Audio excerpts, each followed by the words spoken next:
Good morning, everybody. So, this is the first episode of RAGIN with After MegaCon. This is episode 42, and our special guest, well, we are RAGIN with Glenn B. Fleming. We'll be right back after this. RAGIN.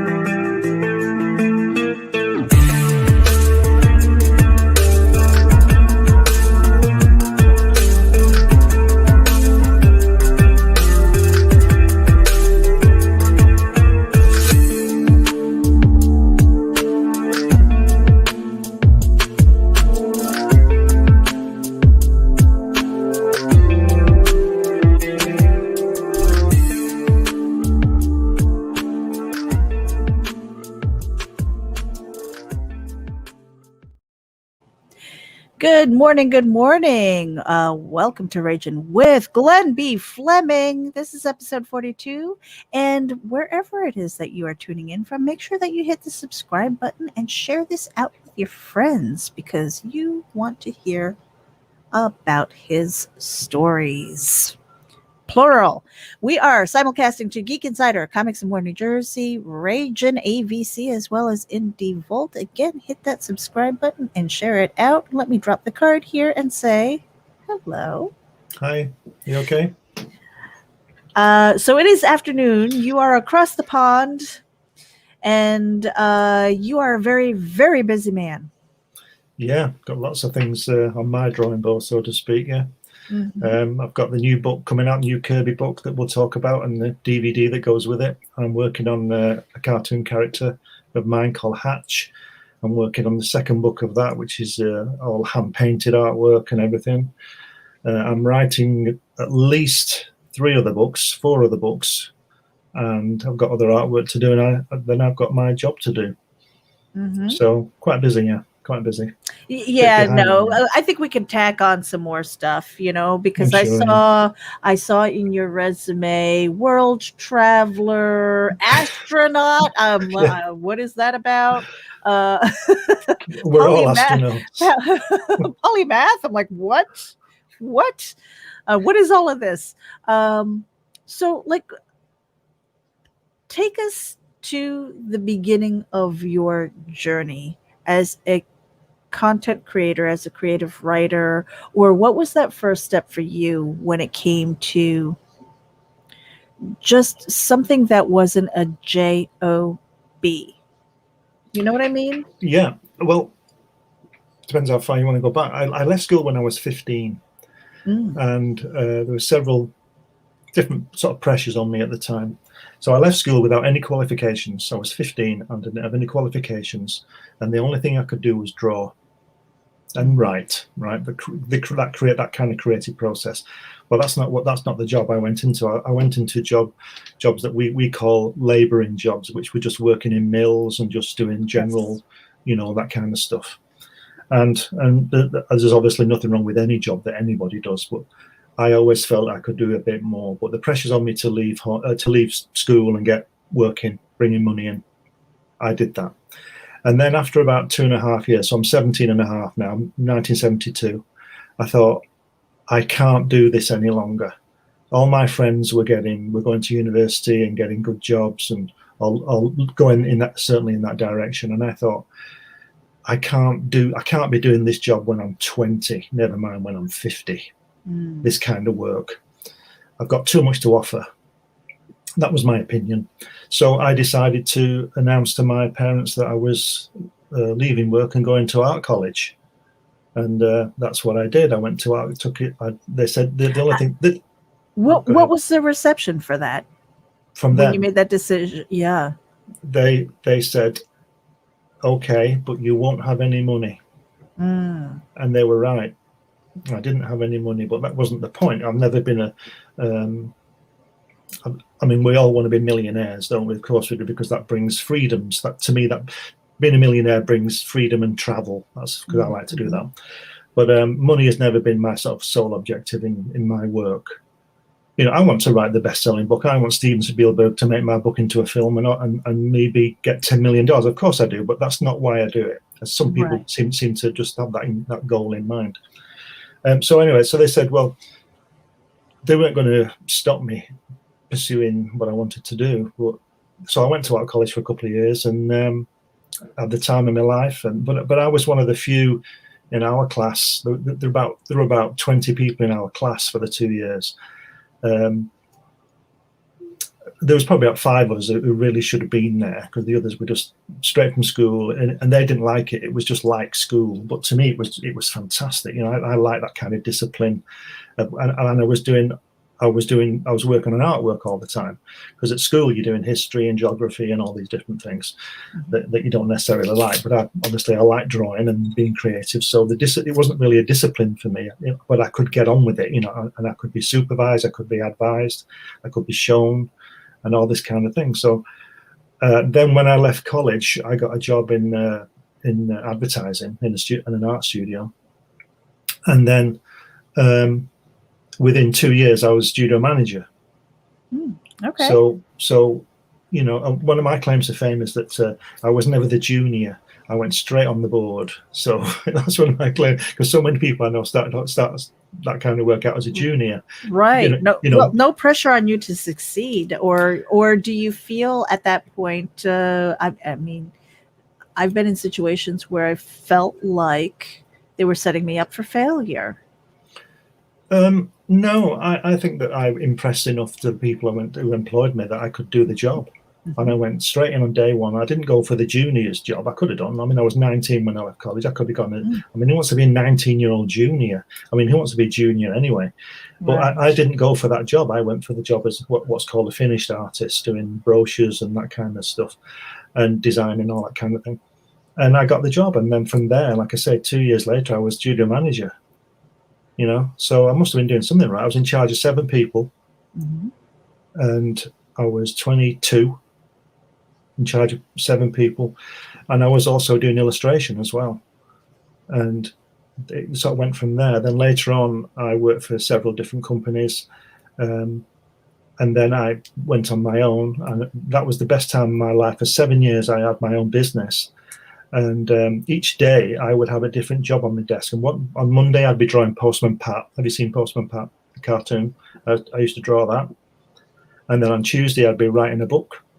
On Wednesday I'd be interviewing soap stars for a magazine, Coronation Street. I don't know if you know Coronation Street, the longest running soap in the world. I used to go and interview the stars and produce the official magazine for that. And then the next day I'd be doing a full painted illustration or something. So I did all these. I was having a great time, making some money as well, and I was having a great time. But then, life happens, and things happen and conspired against me. So I went back into employment rather than working for myself, and just carried on from there. Just and I still like that aspect of having a different job on my desk, so to speak, every day. This morning I've been drawing Hatch. Yeah. Tomorrow I'm doing some storyboards for a country singer in Nashville. Well, there's for a music video that he's doing. He's doing a music video. I'm doing the storyboards for it. Oh, very good. But so earlier you said something about motivation, that like money isn't the. I mean, obviously, money in the bank is great. Yeah. But what motivates you to do what you do? What gets you up? What gets you jive to kind of get up and do this, writing, illustrating, filmmaking? I think it's just a desire to create. I write, as you know, I write different kinds of books. I write books on places I've been in the world. I've written a couple of books about JFK. I've written science fiction novels. I've written, I've written an illustrated children's book. And I've got another one that's ready. The part 2 of that book is ready to be put out there. I just haven't got the time to put it out yet, because I'm doing all this stuff.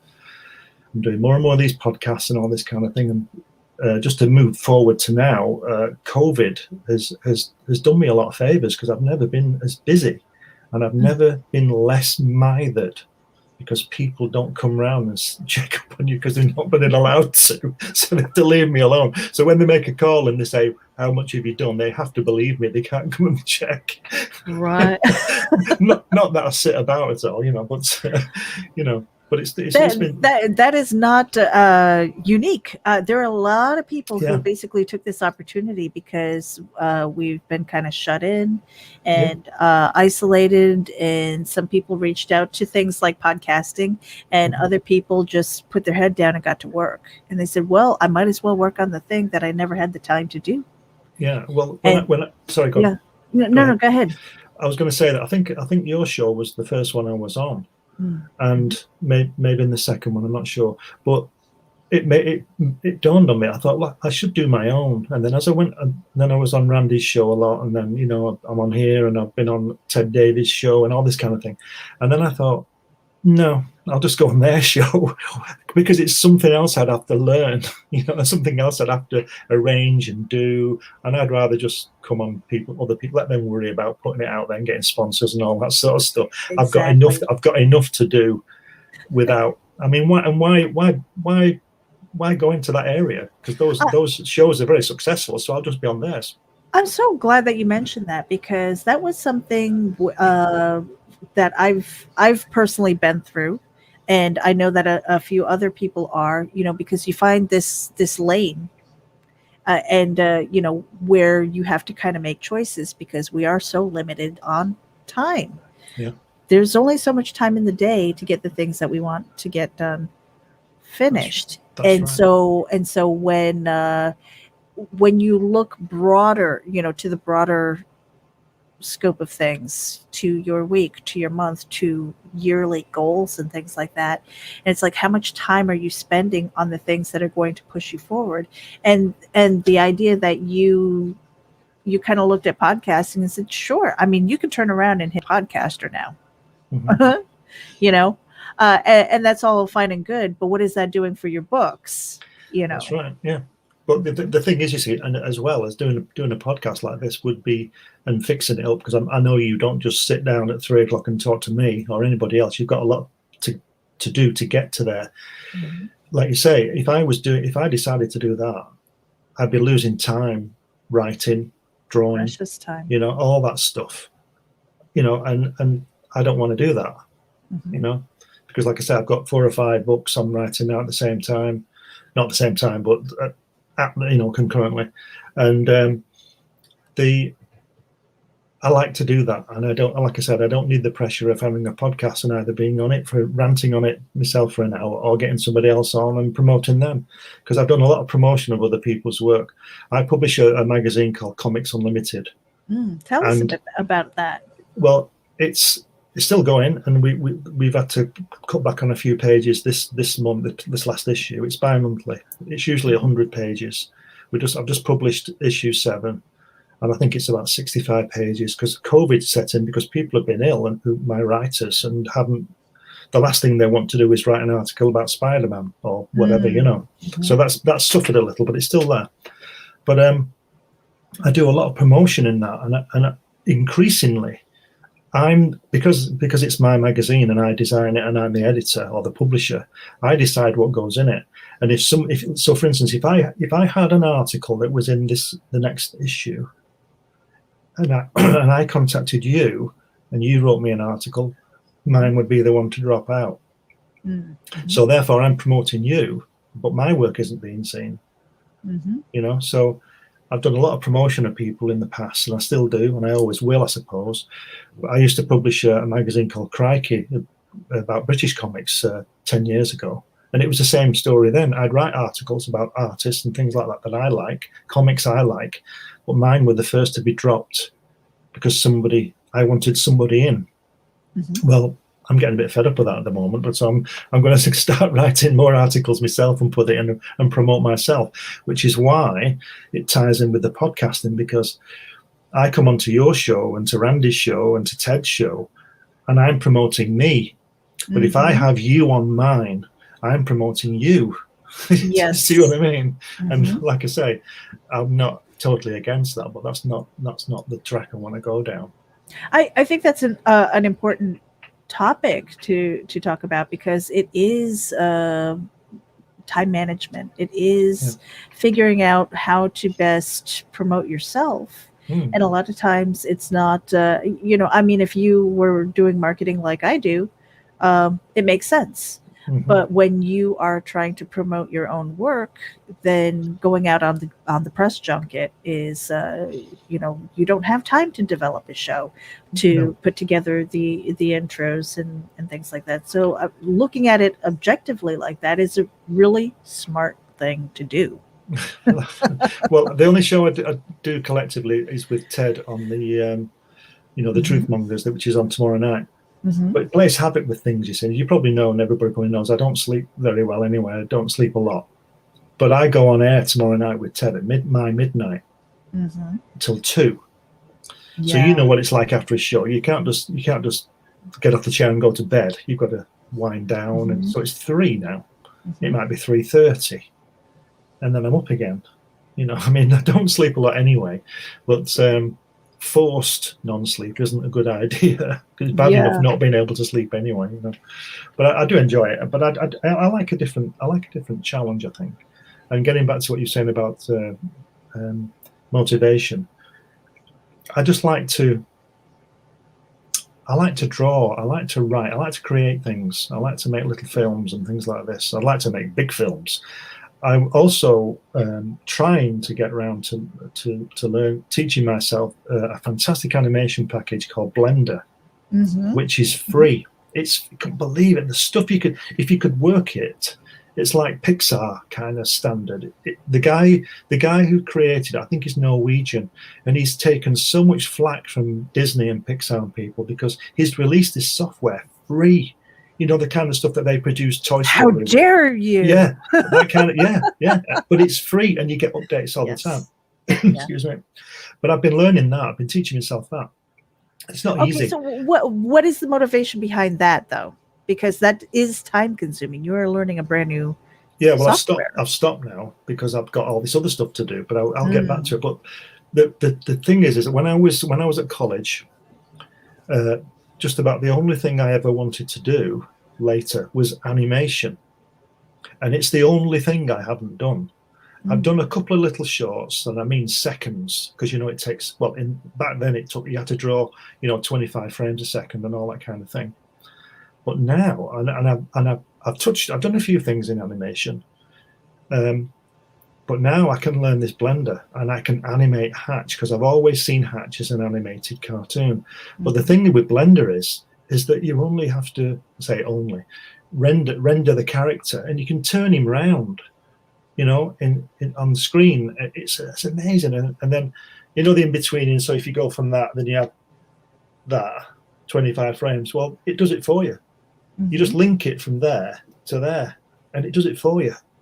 And it's absolutely brilliant, but I just can't find the time to learn. And I'm the kind of person, when I do, if I have any software on a computer or anything like that, I have to keep doing it for a while. If I can't be shown once, I don't get it. But when I get it, and I have to keep doing it. So with Blender, I keep going back to it every couple of months, and I've forgotten a lot of how to do things. So I need a month at it, a solid month. But how does that work? You got to pay. You got to pay with everything else. Yeah. Well, and I do want to talk about Hatch a little bit, and I happen to find a little story. Oh yeah. In Indie Vault Revolts. Singularity. So now, what was your pathway to getting into this? So, and I'll show this really quickly. Here we go. Into the book. Into the book.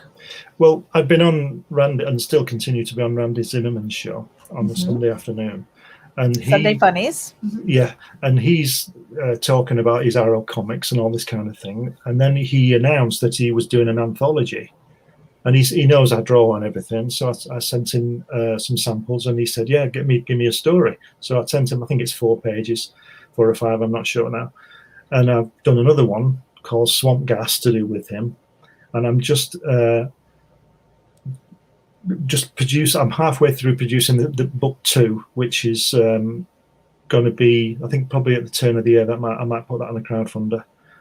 Book 1 came out a few years ago, and that's sold out. That's sold out now. In fact, I've just put it on Amazon. It's sold. The first print run sold out. Then I just left it for a while because I was doing so many other things, and I've just come back to it now, and I put it the #1 on Amazon now, so you can still get it.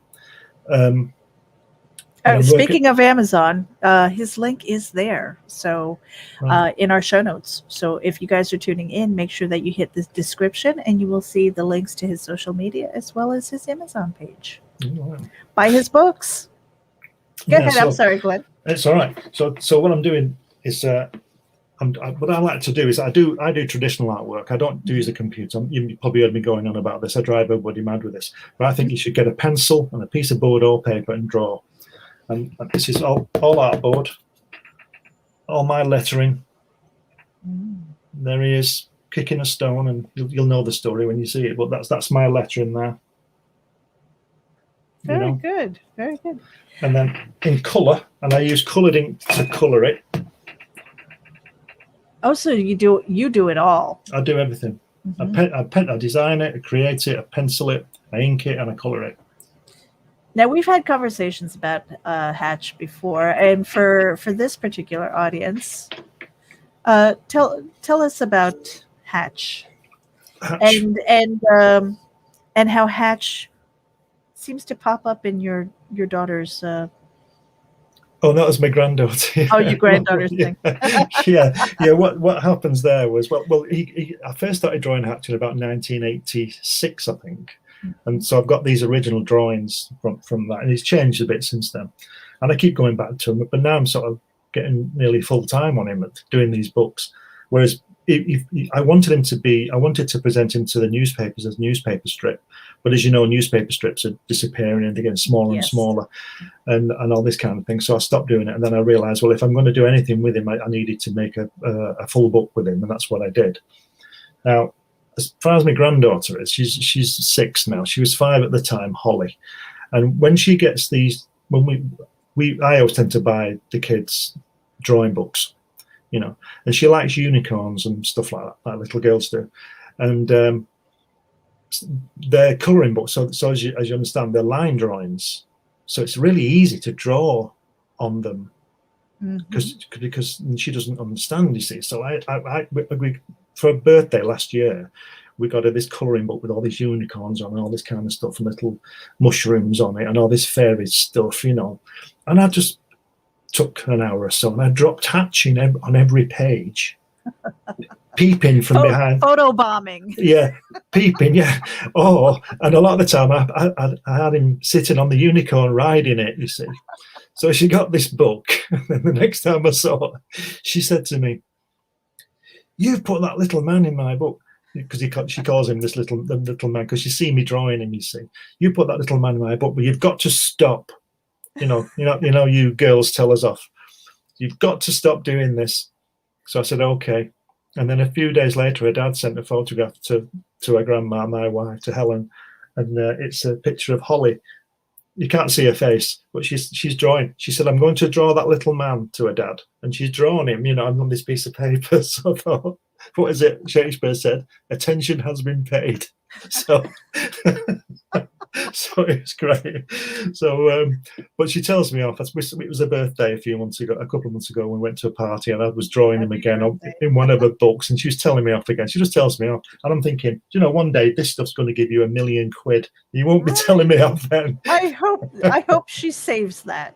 I don't know whether she has, but she just tells me off. It's like with kids, they just, especially little girls, little females, they do tend to be a bit bossy and tell you off. My sister, my own experience is like they're cool until they're cool until they hit about 6, and then I don't want to talk to them until they're like about 20.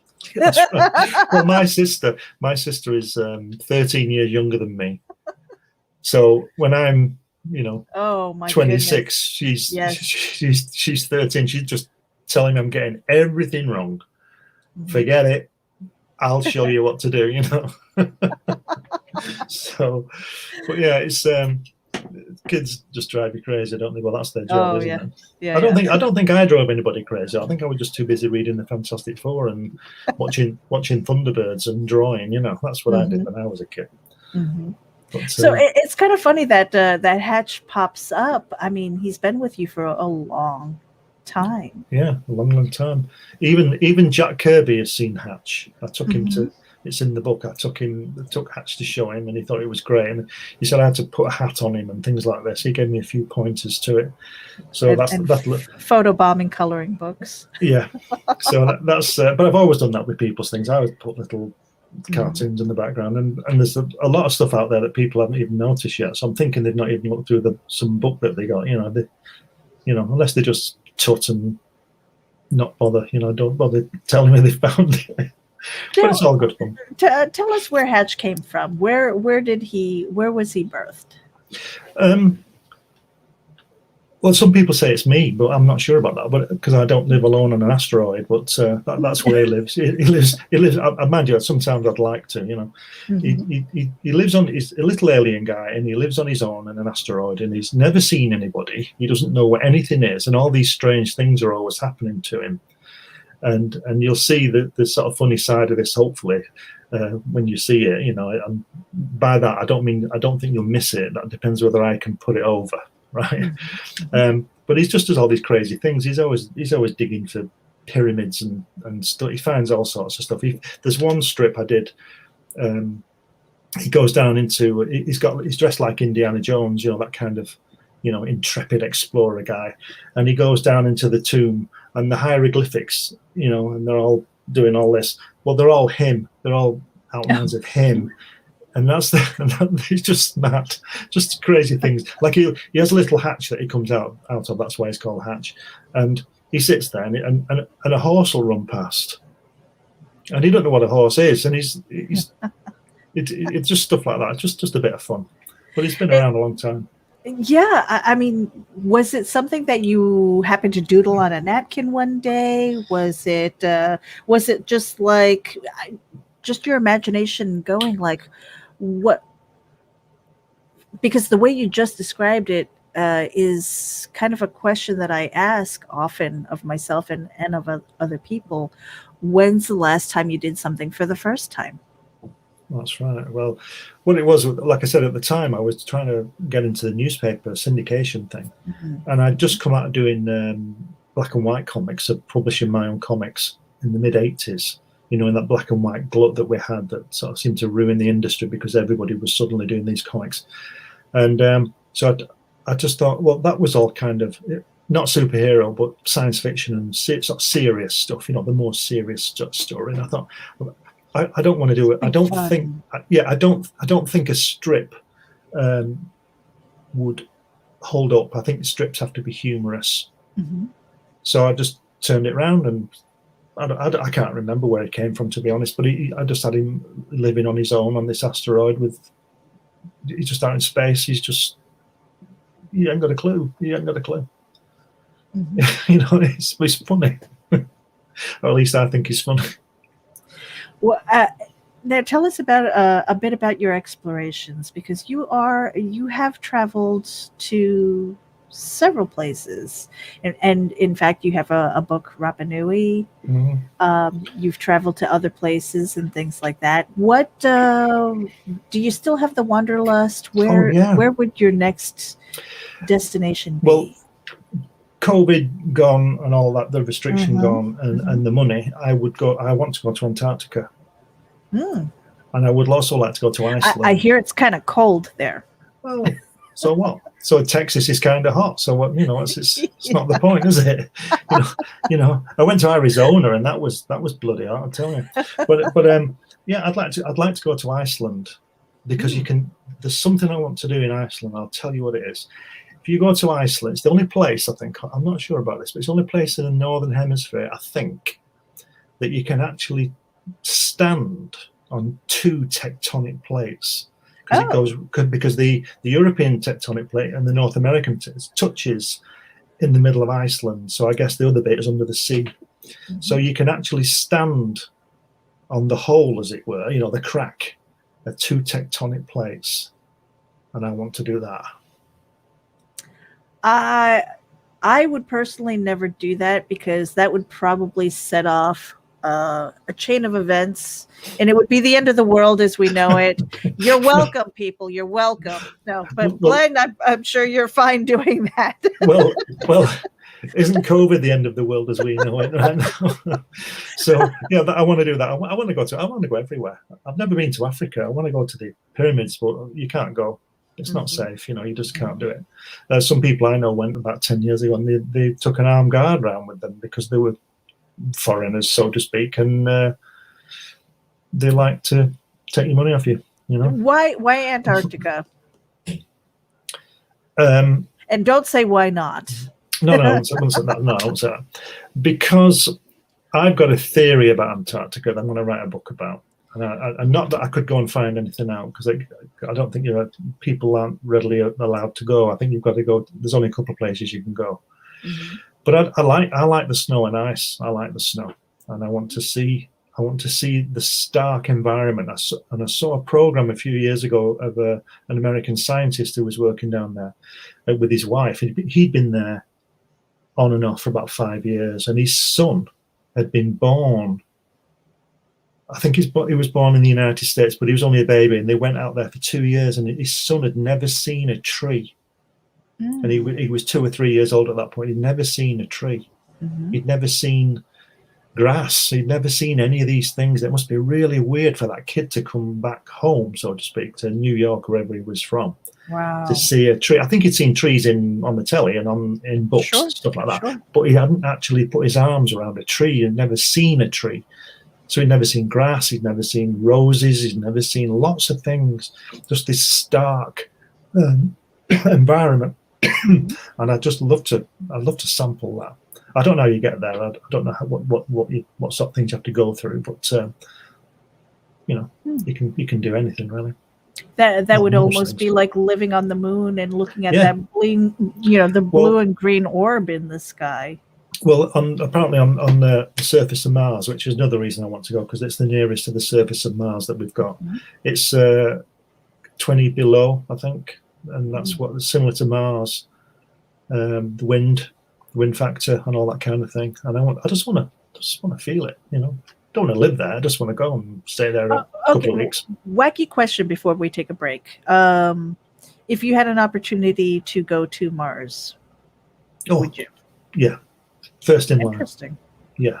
Or the moon, or into space. Yeah, of course. That's the ultimate. I'm hoping in my lifetime. It's the travel thing. It's different, isn't it?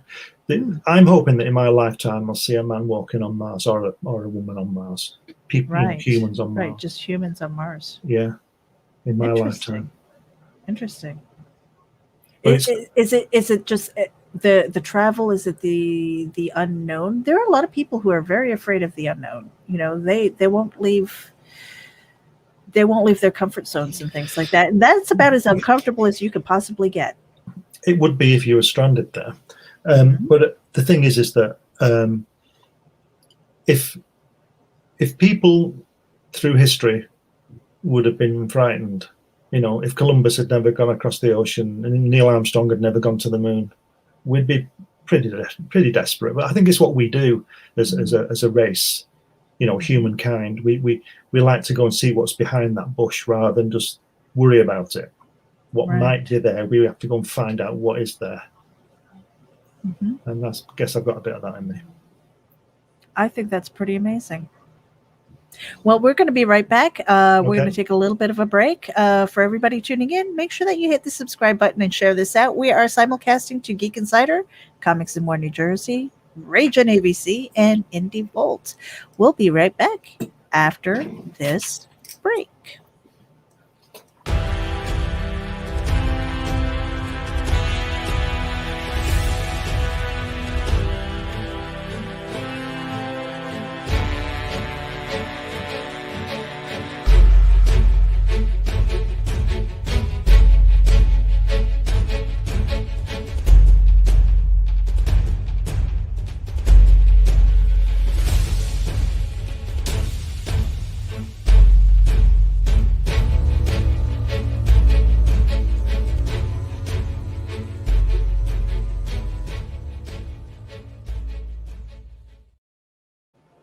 And for everybody who's tuning in, make sure that you head over to symphonicverses.com/shop and get your copies of this book. They sell out quickly. This is from Jing Zhen, and he has got an upcoming TV series, symphonicverses.com/shop. Get your copies today.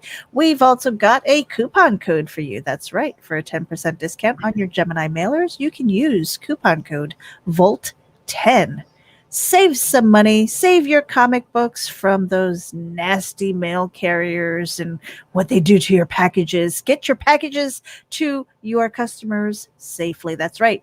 A 10% discount on your Gemini mailers by using coupon code VOLT10, and that is courtesy of Indie Volt. Thank you very much. We are speaking with Glenn B. Fleming.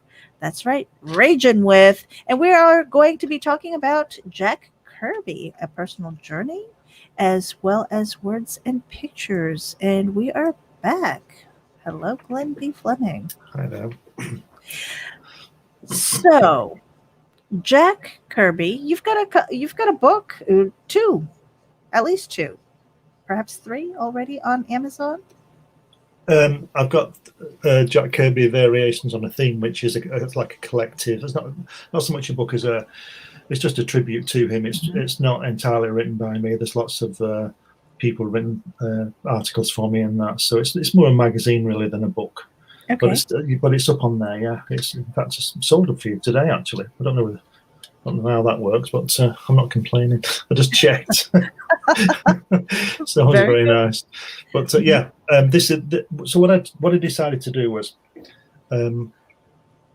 back in 1988 and 1991, I went to Jack Kirby's house in California, and both times I went, I took a camcorder, but the first time I went, it broke down, it didn't work, but it did a bit. I found out later when I got back, but I thought the thing was broken. So the second time I went in 1991, I took a more reliable one and filmed him talking. And in 2017, which would have been his 100th birthday, I released that, which is obviously jump on the big screen and show it. Yeah. And I've got some footage that I cut out of that. And for people who are watching, who might be watching, there's nothing sensational in it. There's no gotcha moments, no mind games going on about other people, so it's all right. And I've written the book about it as well. So what I've done, I've taken a lot of I've found all the, well, I knew where they were. I got my notes out from the visit, and I've rewritten them, and I've added things that I didn't put in original writings. I've also done a transcript of the film in the book. And then when it was shown, initially, its premiere was to about 30 or 40 invited guests at a movie theatre in a place called Oldham, near where I live. And there was a Q&A after that, and I had that filmed, recorded, and I've put that on the film as well. And also, later, when I got back from the first visit, being a bit, not upset, but a bit disappointed that the camcorder had failed, I got the film and played it, and it actually was working. And my friend Bob, who was filming, not his fault, the green light went out. So he just drops it down to holds it, and he films his foot for about 10 minutes. Now that's not in the film. I was thinking of putting it in on one of the outtakes, but so you can hear the voices. But he's filming his foot, and he just says, "Oh, it's not working." So I just say, "Oh, well, never mind." And I just carried on talking to Jack, because I thought, well, I'm not going to spend an hour trying to fix it when I can just talk to him anyway. I'll just have to, ride with that one. But the second time I went, I took a more reliable one, and that's got a good 40 minutes of him talking. And he just likes to talk, so I didn't go with any questions or a set agenda. I just knew he would talk. And that's what he does. And he talks about when he was in the army and in the war and all this kind of thing, all this interesting stuff about when he was a kid and all these things.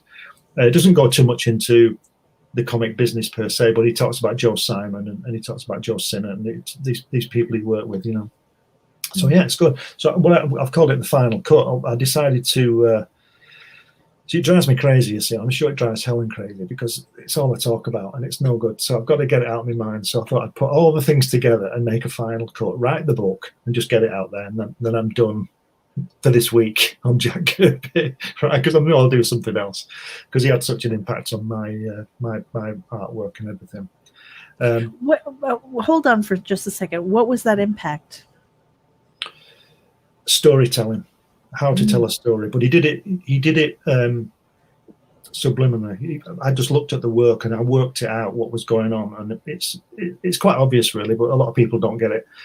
A comic is like a storyboard, or it's like a silent movie, because if you take the words away, you know, calling somebody Reed Richards is just that. It's just his name. He could be called anything. It's what he's doing, what that person's doing that is important. So I see comics as silent movies, and that's what Kirby did. Because he worked in animation, and he knew the correct panel to show, and you do the in between, so to speak. You know, to get to let the imagination do that. Yeah, and so I learned that from him, and he said it was great. It was great. I took him my work and I showed him. And do you know what he said to me? He said, "You see what I see. You draw like I do." And he didn't mean the style. Mm-hmm. He meant the way the story flowed. And I put those pages in that I showed him in the book, because I obviously still have them, and those they're reproduced in the book, so you can see what he's talking about. Mm-hmm. But he was such an influence, because when I got into Marvel Comics about 1965. He was drawing everything, and if he wasn't drawing it, he was doing the layouts. He was doing the whole thing. You know, him and Stanley was putting the words on, but Jack was doing the whole thing. He was doing X-Men, Thor, Captain America, Fantastic Four, Shield. He was just doing everything.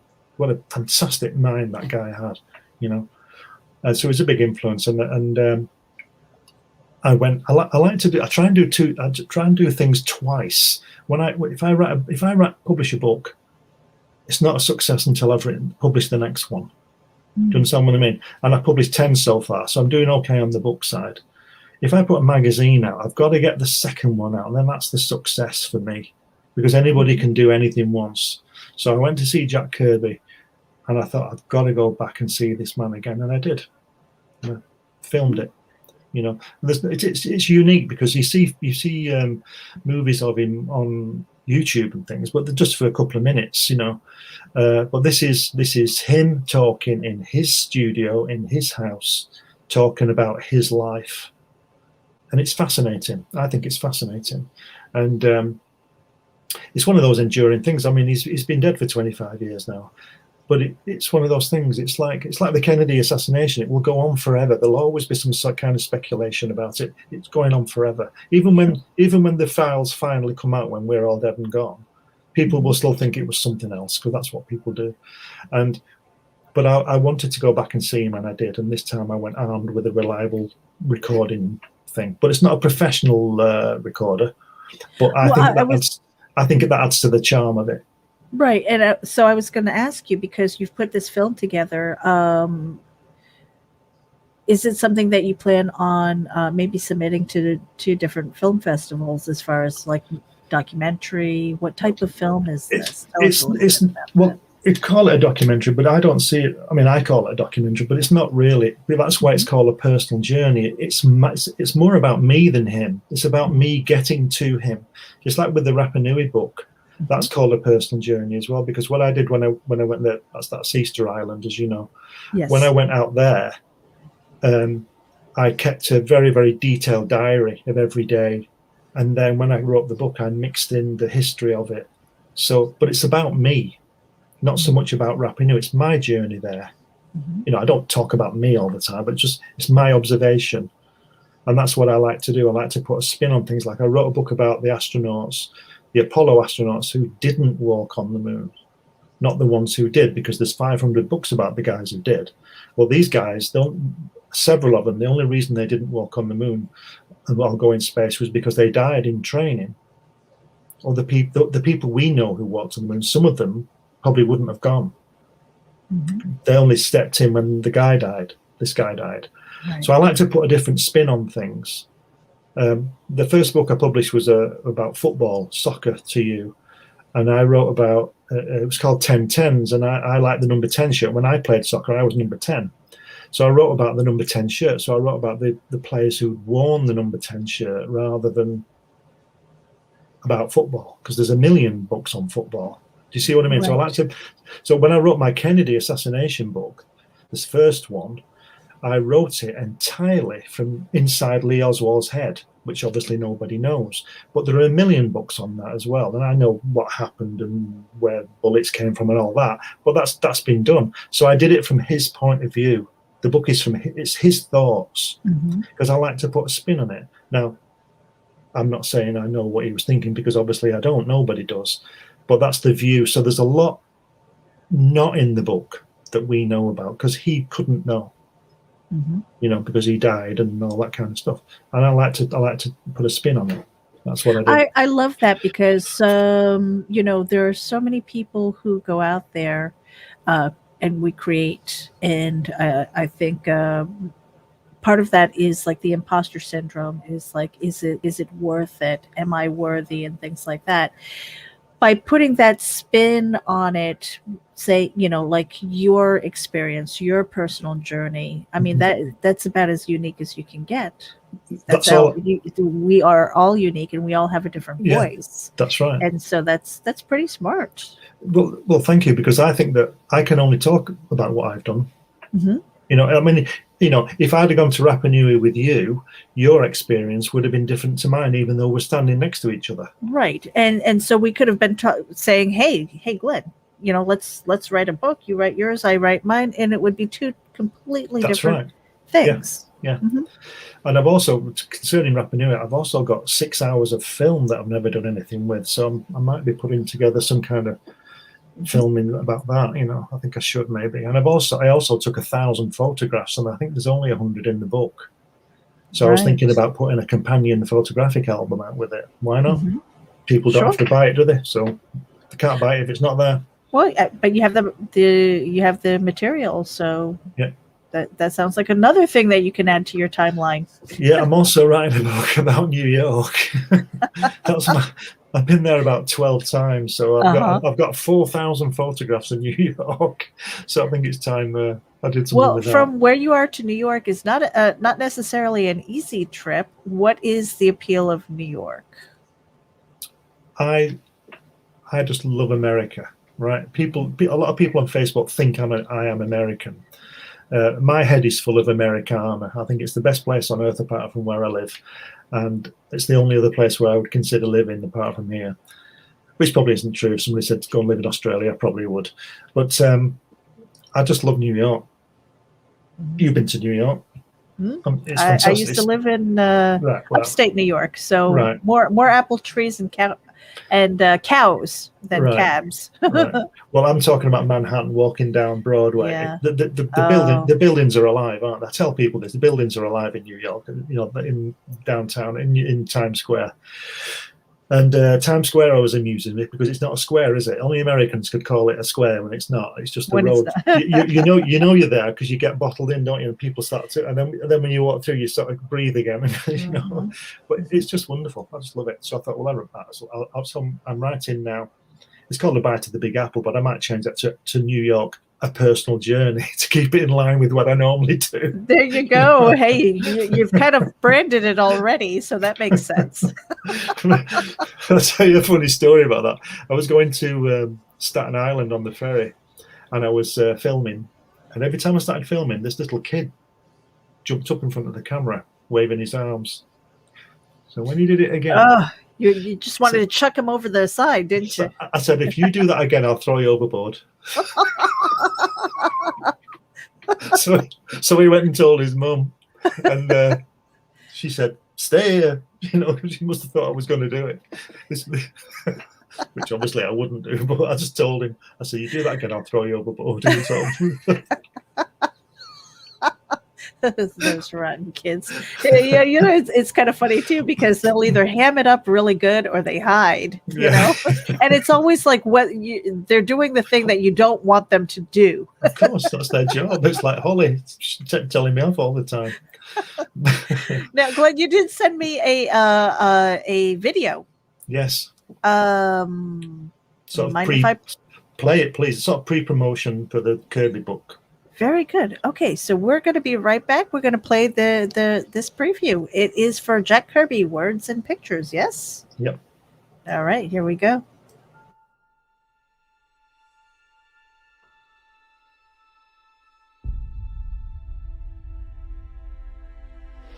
When they mined an area,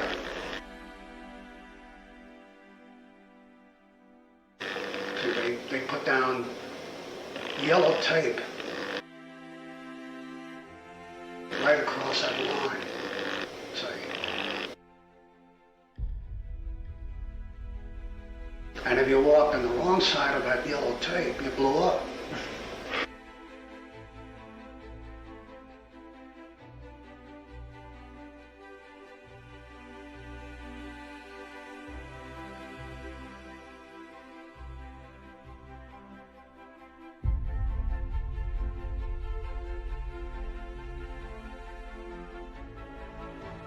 Strange Tales 136. I remember it very clearly, and that was my first exposure to Kirby.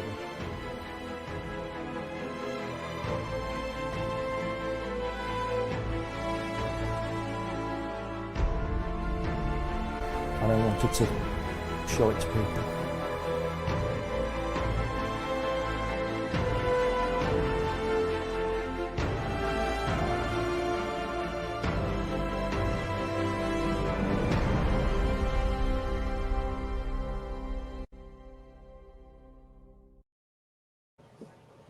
And it said quite clearly, coming to Indiegogo. Yeah, in a couple of weeks, I think. It's going to be a hardback book with the DVD. So, okay.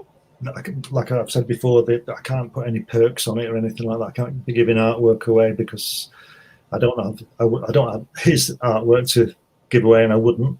And nobody's interested in mine regarding this, so there's no point. So it's just somebody suggested I make some, I put some prints on of the photographs, and I thought, well, nobody's going to want a picture of me standing next to him on their wall, are they? So I don't know. Well, maybe a sketch of Kirby. I thought of that. Yeah. Yeah, you could, perhaps. There are some ideas that you could probably do. But so before we went live, though, you were talking about the Indiegogo and why we don't have a link right now to send people to. Because it's not live yet. It can be live in a couple of weeks. I can't do a campaign and launch it, as some people seem to do, and they've not even started it. I can't do that. I'm waiting for a couple of things from people. I'm got people writing me the forward and the afterword and the blurb on the back and stuff like that. So I'm waiting for that. But basically, it's done. It's finished. The whole thing. The film is finished and the book's finished. Yeah, I wanna talk about that though, because you just touched on a thing that a lot of creators either do, and that is by launching a crowdfund before the project is done, and then you have people who, like yourself, will wait until it's done. Yeah.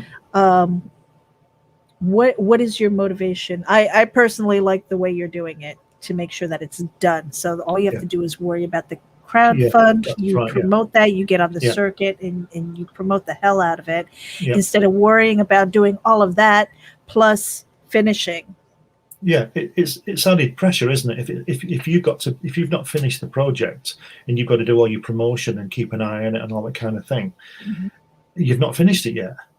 So I don't want that pressure. So I will finish the project and then I will launch it when I'm happy with it and everything's fine, everything's set in place, and then I can just sit back and cry if nobody backs it. I don't need the pressure of, I've got 2 weeks to finish it and I'm waiting for something. Right. Because that something may never come. Those people who are writing me those things may decide they can't do it, or they will, but you don't know. I don't know until I've got it. So I don't want to be in that position. I mean, obviously I could just go and put something in myself, but then again, I've got to do it. So I'm going to finish the project first at 99.9999%, and then I'll get it out there. But it has to be ready. It has to be ready. And I love that, because it's it's a different type of pressure than by saying that's done and it's ready for print, and I'm just doing this so that it offsets the cost of printing and shipping, and it's I mean, done. like you said, there's a couple of things I could do, and if I decide to do a sketch or something like that, that's some more pressure for me, because I want to be launching this in a couple of weeks. Now, it won't take me 2 weeks to do a sketch, but I've still got to do it. Right. And it's not like I'm sitting around doing nothing. Well, exactly. So what are some of these other things that you are working on now? Because you said that the book is essentially done. You're waiting for a few other things from other people. So so that's fine. But the world doesn't stop. Work doesn't stop. What are you working on next? I'm working on Hatch. I'm writing 4 books. I'm writing the New York book, 2 science fiction books, and I'm writing another book, which is like an autobiographical year, the worst year of my. It sounds like a barrel of laughs. It was funny at the time, but it's not. There's a lot of sadness in there. It's a year of my life, and I'm writing about that. And I'm not sure whether I'll publish that, because I'll probably get sued. Oh, but I'll send you a copy. Well, how about that for excitement? But I do lots of things. I have a property, what you might call, it's a horrible word, isn't it, called The Amazing Mr. Kuiper, which is a science fiction book. It started off as a graphic novel, and I've decided that because I can't commit myself to sort of 84 pages of full colour artwork for the next year, I'm going to write a prose thing around it and do spot illustrations, which is what I did with my science fiction book, Iapetus Rising. I wrote the book and I did spot illustrations for it, and so you get 4 or 5, 6 or 7 drawings in there. I also 2 years ago now. Wow, 2 years ago, I wrote and published a book called 8 Seconds, which was about my dad's. My dad was a paratrooper on D-Day, and it's about that. And he never spoke to me about it a lot, because, as you know, veterans tend not to, especially from that time. They don't mention it. He told me a few things. So what I did was, I thought it was the 75th anniversary of him jumping out of this plane. He was 19, and I just had to do something. So I did some drawings for that, and I wrote around it, and I got his commanding officer's grandson, because the other guy's dead, to write me the foreword and all this kind of thing. That's gone down really well. The Merville battery that my dad did the jump to attack, the German battery, the gun battery, they want copies for their museum there. So I'm organising that, because I want to go there anyway. And I just like to do different things. And I wrote this thing about my dad, and I don't know. I've not been in the military or anything like that, but it was fascinating to learn about all the different kinds of weapons and the fire rate and how to fix it and clear the jam and all this. It just fascinating. I'm not saying I could do it if I was under fire, but I have a better understanding. I had to learn about equipment and things like that. The gun battery that he attacked was going to be firing on the beaches at dawn when they all landed on the landing craft. Well, my dad's unit had to take those guns out. That was their mission. So my dad was one of the first Allied people into Normandy that day, because he was there at 2 o'clock in the morning when the landers came at 6 o'clock in the morning. So it's a fantastic thing. And he was 19, but it's called 8.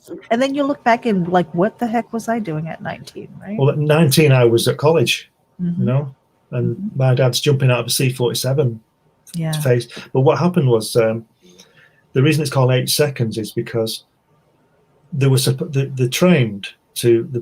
pilots are trained to fly at 2,000 feet and then tell them to get out, but they'd be shot down if that happened. So they used to go low, and they flew in at 500 feet, and from jumping out of the door to touching the ground takes 8 seconds. So the parachute literally just broke your fall. It didn't. You weren't floating down because you'd be shot. It literally broke the fall. But when my dad landed, Rommel had flooded all the fields, and my dad nearly drowned. 5 foot deep of water. It's in the dark. It's caught the water suddenly. Obviously, all of his equipment. All his parachute comes down. The canopy covers the area, and lots of people died. There were lots of dead paratroopers, Americans and Canadians and whatever, and British.